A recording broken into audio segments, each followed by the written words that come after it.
Introduction by the author. It is possible to describe the feelings and inclinations which a Christian must have, but this is very far from being all that is demanded for the ordering of one's salvation. The important thing for us is a life in the Spirit of Christ. But just touch on this and how many perplexities are uncovered, how many guideposts are necessary, as a result, almost at every step. True, one may know man's final goal, communion with God, and one may describe the path to it, faith, and walking in the commandments with the aid of divine grace.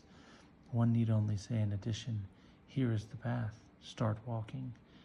This is easily said, but how to do it? For the most part, the very desire to walk is lacking. The soul, attracted by some passion or other, stubbornly repulses every compelling force and every call. The eyes turn away from God and do not want to look at him. The law of Christ is not to one's liking. There is no disposition even to listen to it. One may ask, how does one reach the point when the desire is born to walk toward God on the path of Christ?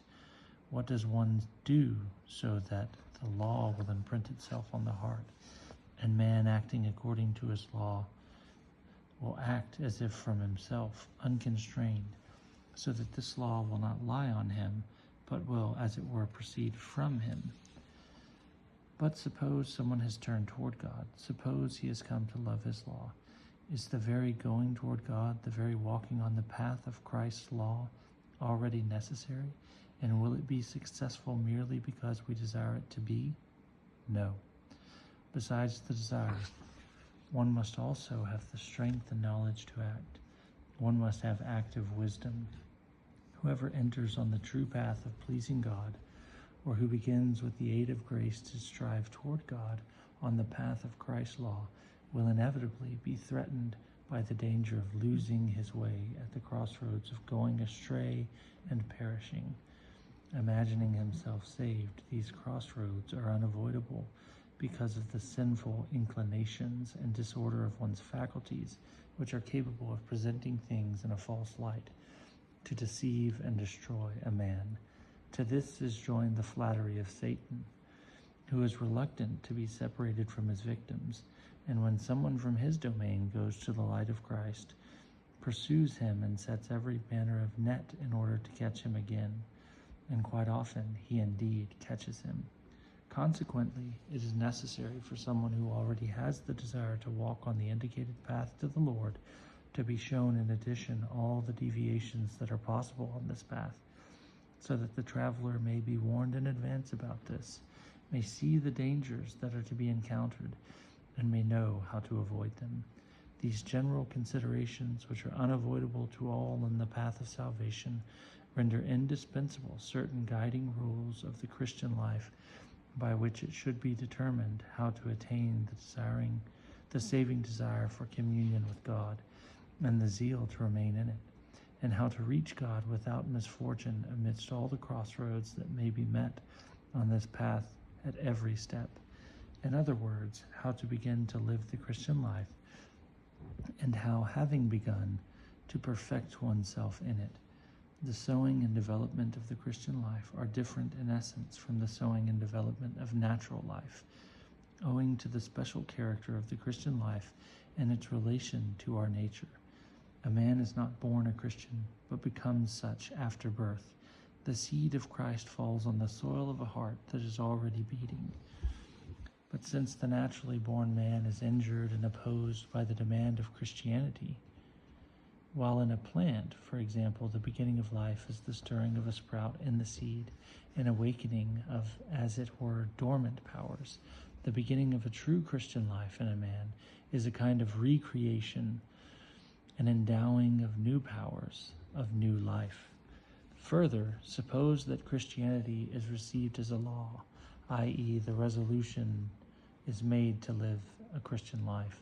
This seed of life, this resolution, is not surrounded in a man by elements favorable to him, and besides this, the whole man, his body and soul, remain unadapted to the new life, unsubmissive to the yoke of Christ. Therefore, from this moment begins in a man a labor of sweat, a labor to educate his whole self, all his faculties according to the Christian standard.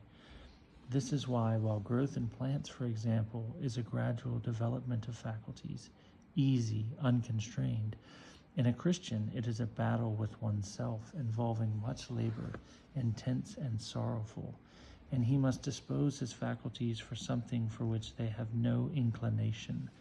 Like a soldier, he must take every step of land, even his own, from his enemies by means of warfare, with the double-edged sword of forcing himself and opposing himself. Finally, after long labors and exertions, the Christian principles appear victorious, reigning without opposition.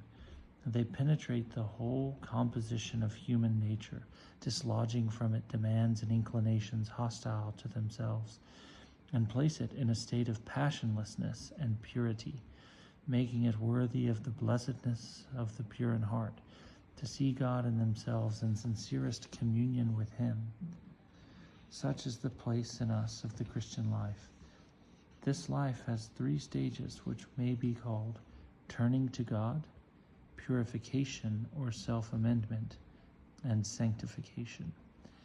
In the first stage, a man turns from darkness to light, from the domain of Satan to God.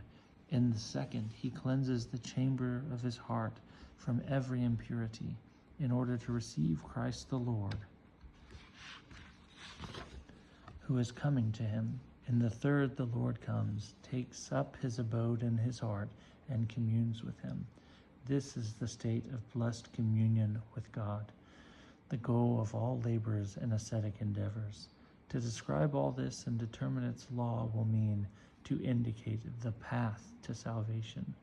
Complete guidance in this matter takes a man standing on the crossroads of sin, leads him along the fiery path to purification, and leads him up to the degree of perfection attainable to him, according to his level of maturity in Christ. Thus it should show, 1, how Christian life begins in us, 2, how it is perfected, ripened, and strengthened, and 3, how it manifests itself in its perfection.